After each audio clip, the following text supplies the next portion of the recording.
Nharaunda iyi yose yainge yakati zii. Nyika yose yegomo rechidzora yainge yakati dii. Mazitombo aya aiva pachiware patakanga taswera naYuna ainge seanondibvunza mibvunzo yakawanda. Zvino woita sei? Mudzimai wako unondomuudza uchiti kudii? Unondomutaurira mashura aya riini? Vandudzo unondovaona sei? Ko, chitunha chemhandara iyi woita chokudii?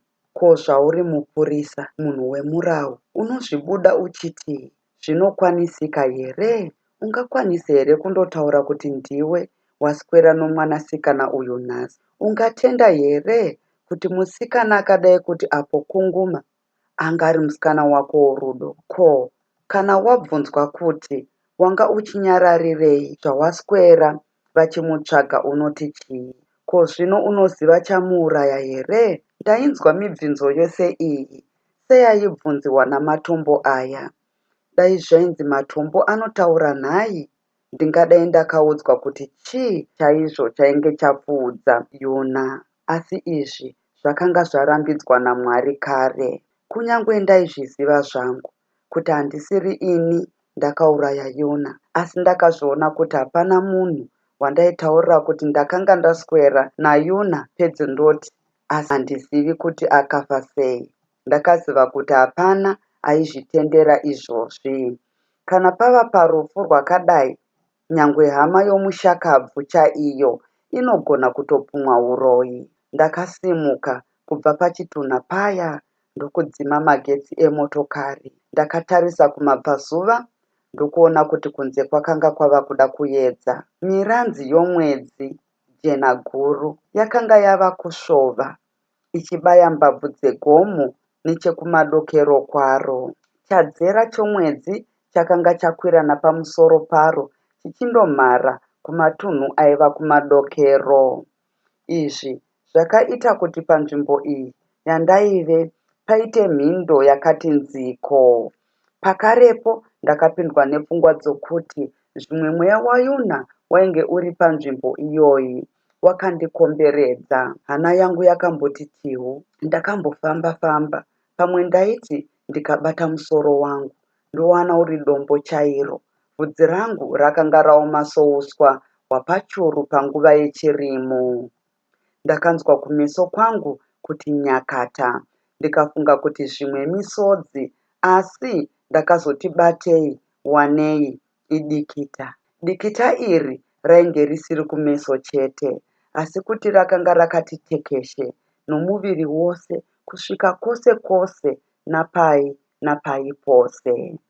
Ndingangoti handina zvangu kuchema panguva iyi, asi ndainzwa maziso angu kushinywa chaizvo. Ndakazotura mafemo ndokubva ndati, haiwa, munhu ateya mariva murutsva haatyi mapakusviba. Munhu womurume ndokuzvionera ega. Pakanga pasisina zvekunzwira tsitsi. Ndakatanga kuzarura bhuti remotokari ndokuona kuti mainge musina chinhu. Ndaisimbotakura zvangu zvitunha zvavanhu ndiri kubasa, asi kazhinji taita zvokubatirana tiri vanhu vaviri kana vatatu. Munhu waunoda zviya akanaka kana achizvifambira ega, asi kana aira ati kungungu wava mudzimu chaiwo. Haachisina ukama navanhu vapenyu. Ndakabva ndafunga zvokuisa chitunha mumotokari. Mufungo wangu wainge uri wekuenda nacho kuhofisi kuti chindotariswa nachiremba. Ndainge ndisingadi kuti mapurisa auye amutore panzvimbo yandainge ndaswera naye. Kana munhu ava munjodzi haazoziva zvokuita kunyange akachenjera zvake sei. Apa ndakangotora chitunha chaYuna ndisina zvandakanga ndanyatsoronga. Kwaingova kuita zvechikasi-kasi.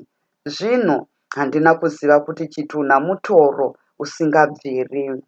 Ini pachangu ndainge ndiri rume rinoverengwa pana vamwe varume, asi kusimudza chitunha ibasa guru. Ndakamutiti ndichida kumusimudza.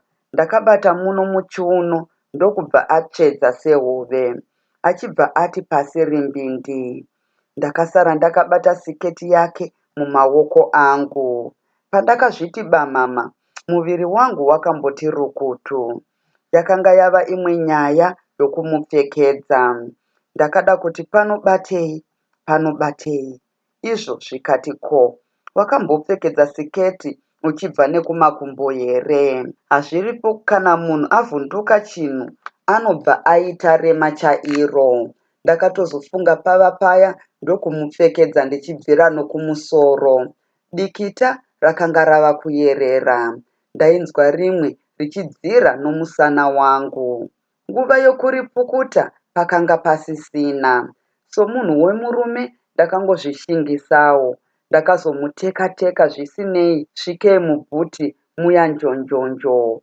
Pandakamukanda apa, gumbo rake rakarovera pane imwe simbi, ndokubva ndanzwa mwoyo wangu kurwadza. Ndikamuti, sori Yuna. Ndakanyatsomundonyedzera imomo zvakanaka. Akanga arara akati fundundu sezvinoita imbwa kana irere pedyo nomoto wapadare mumashambanzou. Ndakapfiga bhuti iya. Ndaida kubva naYuna panzvimbo iyi. Ndisati ndasumuka ndokuona inga pane shangu. Ndakainhonga nokukasira ndokuzarura bhuti zvakare. Ndaiti ndichitarira chitunha chaYuna handaibvuma kuti afa. Ndakada kuti azive kuti shangu yanga yasara. Ndanga ndasiya shangu yako panze. Ndaingoti kana ndapedza kutaura ndombomira ndichiti zvimwe ndichanzwa izwi raYuna riya raitapira-tapira sereshiri dzomujiri. Ndakapinda mumotokari. Apa ndakayeuka kuti ndaiva nehangachefu yake muhomwe yebhachi rangu. Ndokubva ndaitorawo ndokuisa pamuridzi wayo zvakare. Munhu anodiwa achiri mupenyu, asi kana afa ushamwari hwapera. Ndakapinda mumotokari. Mwedzi wakanga wati bha. Zvose zvainge zvakapoteredza panzvimbo iyi zvakabva zvava kuonekwa. Kungoti motokari iya gutsunyei, iyo ikati wandikanganwa nhai. Yakamboti zvayo nyadzu, ndiye pakarepo gwigwigwigwi ndokumira, injini ndokutonhora. Ndakabudamo ndava kutya kuti zvimwe paigona kusvika vanhu kana kuti yaizorambirapo zvachose dzamara pachena. Ndakaziva kuti kana ndaedzerwapo paizosvika vanhu mangwana iwayo. Ko, ndaizoita sei munhu ane chitunha mumotokari? Ndaiti ndachiwana kupi? Ndakatanga kumira ndoga ipapo. Ndakanga ndisisazivi chokubata. Ndairinga-ringa somunhu ari kuda kuba mabura seri kweimba. Mwoyo wangu waita sezvinonzi wainge waiswa munyu mukati. Ndakamboedza kuisunda asi haina kumbosuduruka zvayo. Ndakapindazve mukati ndokumboedza kuimutsa asi haina kudavira. Ndakambobudazve ndichiedza kutsvaga mazano matsva. Ndakamboisaidzira nesimba rangu rose. Musana wangu uchibva wadavira. Iyo yakangoti susunhire zvishoma.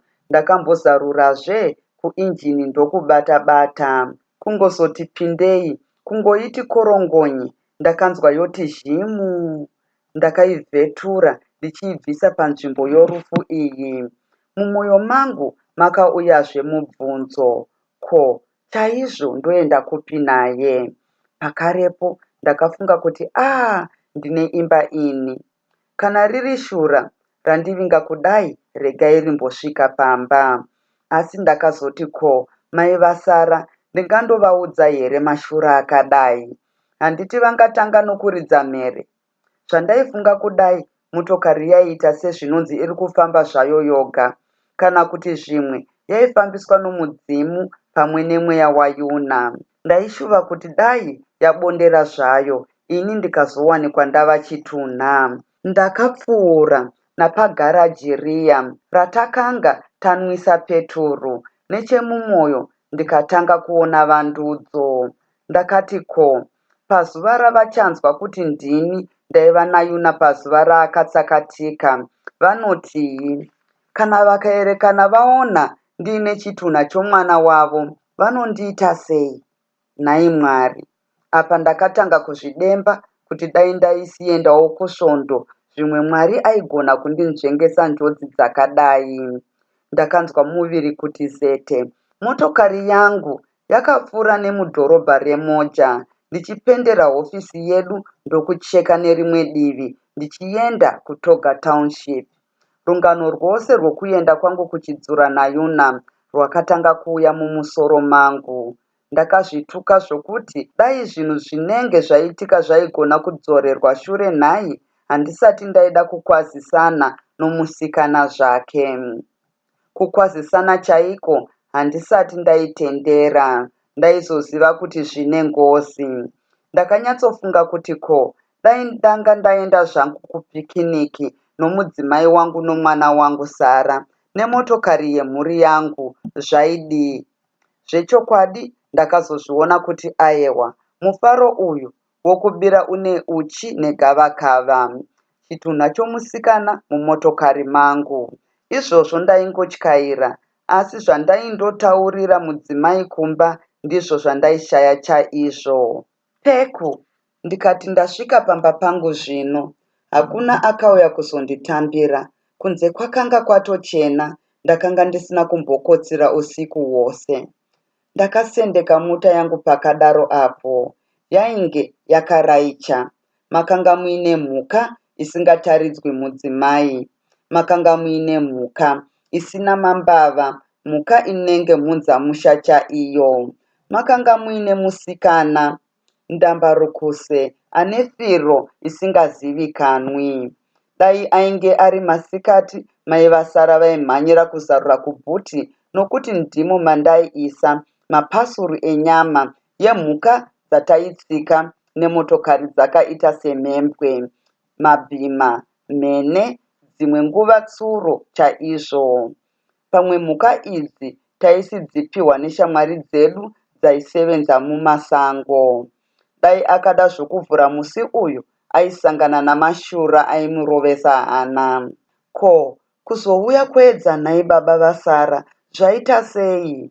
Inga kwava kutochena wani. Mukadzi wangu akanditi twitwi muchadzera chamagetsi omumba. Mota yazokunetsai zvakare? Zvamuri kuita semunhu aniwazve? Maoneko nhai baba vomwana, hamundidaviri here? Handiti manzwa here kuti mukomana uya akarova Erina awanikwa? Mubvunzo uyu ndiwo wakandipa zvisimba zvokugona kutaura, ndokubva ndatarisana namai vaSara. Anzi awanika? Ehe, Tafa asvika pano usiku huno achida kuti akutaurirei izvozvo.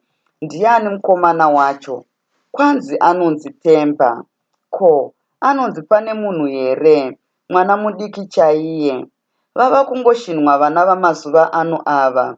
Zvichidaro hapana zvaanombomurovera futi. Dai kuri kuuraya mwana wavanhu munhu, wobva woti waita sei? Kuda kungokanganisa upenyu hwavana vavamwe kuti vabereki vavo vazorega kudya pfuma chete. Dai vachiziva kuti kubereka kunorwadza, vangadai vachidaro here? Mai vaSara vakambonyarara kwekanguva, vachimirira kuti ndigare pasi. Hapana zvamasiya mumota here baba vaSara? Hapana. Mubvunzo uyu zvakare wakauya ndisingaudi. Bhuti, makiya here zvamunenge munoda kumborara? Hamuna chirimu. Apa ndakanzwa hana yangu kuita seyabayiwa nepfumo rabva mumoto. Nzeve dzangu dzakarira kuita sezvinonzi maiva namadzetse aikuma. Miromo yangu yakabvunda ndokubva ndazongoti hamuna chinhu. Mai vaSara vakatanga kusekerera. Vaifunga kuti zvimwe ndiri kuvatamba, asi imo mubhuti muine mhuka. Pakufunga kwavo kuti maiva nemhuka, ini ndingati vakaruramisa. Chete mhuka yacho yaivamo pazuva iri yainge iri mhuka yengozi. Haiwa baba vaSara kani, kana muri hombarume, tiudzei katigotangisa kusvinaura. Tosuka poto here baba vaSara? Ayewa, hamuna chinhu mani. Vandudzwa havana kuzodzokera pano here? Kwete, havana. kunze kwakanga kwachena zvino, asi ndaida kumborara. Ndakapinda mumba ndokurara. Ndingati ndakarara zvangu, asi maziso angu akanga akasvinura kuti jee. Ndakanga ndakangotarisana nedenga remba yose. Uku ndiko kupera kwechitsauko 9. Ndatenda nekuteerera kwenyu.